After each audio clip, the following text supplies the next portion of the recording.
আটা দিয়ে কিভাবে নরম তুলতুলে কেক বানানো যায় আজকে সেই রেসিপিটি শেয়ার করব আপনাদের সাথে। আসসালামু আলাইকুম এভরিওয়ান।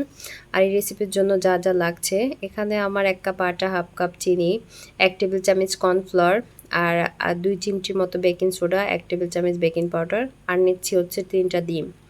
আর এখন হচ্ছে আমি আটাটাকে চেলে নিব। আর আটাটাকে ভালোভাবে চেলে নিতে হবে। আর আটাটা একবার না দ্বিতীয়বারের মতো আবার চালতে হবে। আর এখানে আমি দ্বিতীয়বারের মতো হচ্ছে আবার চেলে নিচ্ছিলাম। আর এখানে আটার সাথে কর্নফ্লাওয়ার, বেকিং পাউডার আর বেকিং সোডাটা আমি দিয়ে একসাথে চেলে নিচ্ছিলাম। আর অবশ্যই বেকিং সোডাটাও দিতে হবে। আর এখানে আমি একটা কেকের মোল্ড নিয়েছিলাম আর কি, ঘরোয়ার একটি পাত্র আমার এটা।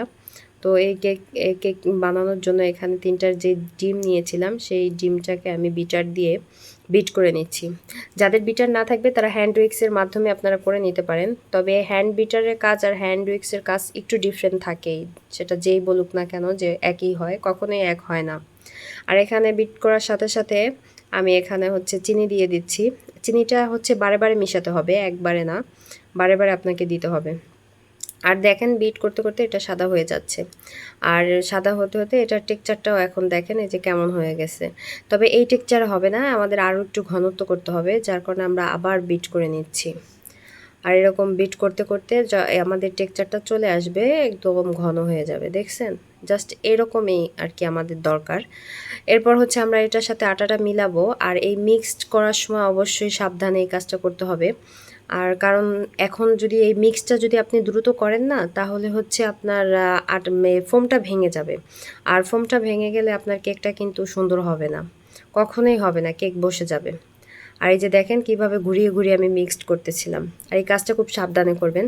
আর দেখতেই পাচ্ছেন আমার কিন্তু কেকটার ফোমটা একটুও ভাঙে নাই। আর এই যে আমি উপর থেকে ঢালছি যাতে ভিতরে আপনার ইটা না থাকে, বাবলটা কম থাকে। তারপর আবার এইভাবে ট্যাপ করে নেবেন, তাহলে আর বাবল থাকবে না।